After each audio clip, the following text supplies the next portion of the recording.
പുൽപ്പള്ളി മുള്ളൻകൊല്ലി മേഖലയെ ഭീതിയിലാഴ്ത്തിയ കടുവ വനംവകുപ്പിന്റെ കൂട്ടിലായി. വാടാനക്കവല വനമൂലികയ്ക്ക് സമീപം സ്ഥാപിച്ച കൂട്ടിലാണ് ഇന്ന് രാവിലെ 9:30 കടുവ കുടുങ്ങിയത്. അതേസമയം നടവയൽ നെയ്ക്കുപ്പയിൽ കടുവ പോത്തിനെ കൊന്ന സംഭവത്തിൽ പ്രതിഷേധം തുടരുകയാണ്.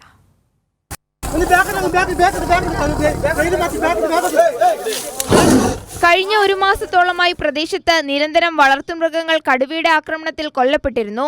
നാട്ടുകാരും നിരവധി തവണ കടുവയെ നേരിട്ട് കണ്ടു.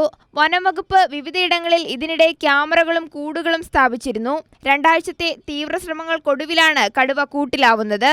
വനമൂലിക ഫാമിന് സമീപം സ്ഥാപിച്ച കൂട്ടിലാണ് കടുവ കുടുങ്ങിയത്. വനപാലകർ സ്ഥലത്തെത്തി കടുവയെ കുപ്പാട്ടിയിലെ വന്യജീവി പരിപാലന കേന്ദ്രത്തിലേക്ക് കൊണ്ടുപോയി. കടുവയ്ക്ക് പരിക്കും അവശതകളുമുണ്ട്.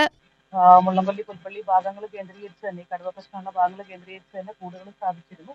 അതേപോലെ തന്നെ ഡോക്ടറും ടീമും ഡാറ്റിംഗ് ടീമും ഒക്കെ തന്നെ പ്രസൻസ് ഉണ്ട് കണ്ടു എന്ന് പറഞ്ഞ സമയത്ത് മൊത്തമായിട്ട് ടീമായിട്ട് തന്നെ അവിടെ പോയി തിരയുകയും മൈക്കോഡിയൊക്കെയുള്ള പോസിബിലിറ്റി ഒക്കെ നോക്കിയിരുന്നു. കടുവയെ കാട്ടിൽ തുറന്നുവിടരുതെന്നാവശ്യപ്പെട്ട് നാട്ടുകാർ സംഘടിച്ചത് നേരിയ തോതിൽ സംഘർഷത്തിനിടയാക്കി. പോലീസ് എത്തിയാണ് നാട്ടുകാരെ പിരിച്ചുവിട്ടത്. കടുവയെ കൊണ്ടുപോയ വഴികളിലെല്ലാം നാട്ടുകാർ വാഹനം തടഞ്ഞു നിർത്തി. പോലീസ് സുരക്ഷയുടെ അകമ്പടിയോടെയാണ് കടുവയെ കുപ്പാട്ടിയിലേക്ക് കൊണ്ടുപോയത്.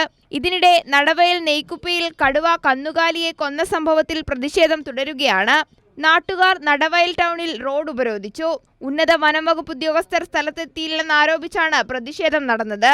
നടവയൽ പുൽപ്പള്ളി റോഡും നാട്ടുകാർ ഉപരോധിച്ച് പ്രതിഷേധിച്ചിരുന്നു. കൈരളി ന്യൂസ്, വയനാട്.